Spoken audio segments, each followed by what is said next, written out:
পড়ে লবিটা কেমন চেনা চেনা না?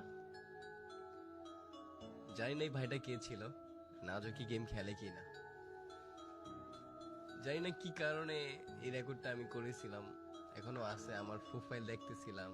হয়তো বা এই দিনটার কারণেই যে একদিনে আমার এই ভিডিওটা দেখবো, প্রোফাইলটাকে দেখবো, হয়তো বা তারই কারণে আমি সেই প্রোফাইলটাকে দেখছিলাম, তারপরে রেকর্ডটা করছিলাম।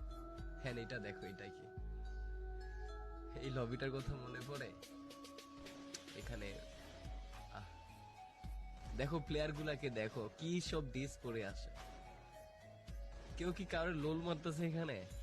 দেখো তো, সবাই নিজের মতো দুষ্টাই ফাইজলামি লাফালাফি করতেছে। আর এখনকার লবিতে যদি দেখে একটা প্লেয়ার ভালো ড্রেস আপ করা, ভালো লেভেল বা গেম মাস্টার প্লেয়ার বা হোক সেটা ভিভেঞ্জ, কখন তারে লুল মারবে, কখন তারে ইনসাল্ট করবে, অপমান করবে, বা কখন বলবে যে শালা বটের বাচ্চা খেলবি 1v1। বাট তার থেকে কিন্তু দেখা যায় মানে যারে সে অপমান করতেছে বা কিছু বলতেছে তারই লেভেল হয়তো বা বেশি। এইসব দেখার পরেও বলবে এই বড়ের বাচ্চা কাস্টম খেলবি। এটাই 2023-24 ফ্রি ফায়ার মানুষদের মেন্টালিটি, আর 2017-18-19-এর প্লেয়ারদের মেন্টালিটি কতটা চেঞ্জ ছিল। এই জন্যই মানে আগের গেম প্লে গুলা, আগের মানুষগুলা কথা ভাই দেখলে বা স্মৃতিগুলো দেখলে, মনে পড়লেই মনের ভিতরে জানি কেমন একটা শান্তি শান্তি লাগে। তো এখানে ভাইটার নিয়ে আমি ডুয়ো স্টার ম্যাচ খেলতেছিলাম। তো এখানে একটা প্লেয়ারকে আমি মেবি নক করে দিচ্ছি ল্যান্ডমাইন দিয়ে।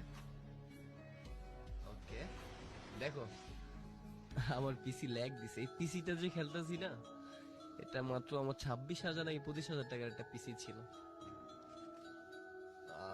2018-17-তেই আমি কিন্তু এটা সিজন 3 রেডি, তখন থেকে আমি ব্লু স্টেকে খেলি। আর এখন মানে মাঝে মাঝে ম্যাচ খেলে যদি মরে যাই না, লাইভে থাকা অবস্থায় একজন আরেকজন মানে বলে বট খেলতে পারে না, কি করে তোর বিবেচ কে দিছে, মানে এরকম কথা। হায় রে, এই ফ্রি ফায়ারের ভিতরে যে কত স্মৃতি আছে ভাই আমার।